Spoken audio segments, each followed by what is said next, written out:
Kayseri, Erciyes. Bugün gece kayağı var. Gece gece kayıyor adamlar, insancıklar. Şöyle dönelim.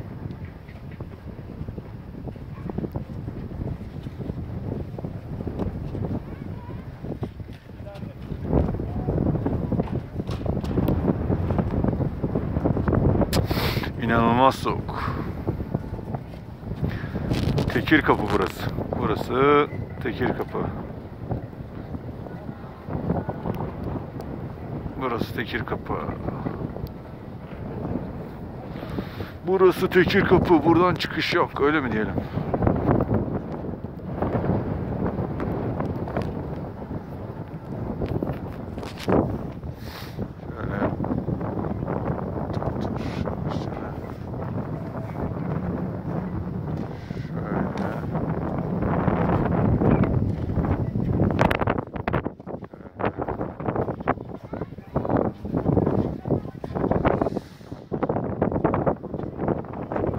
Şurası karşı taraf Develi Kapı.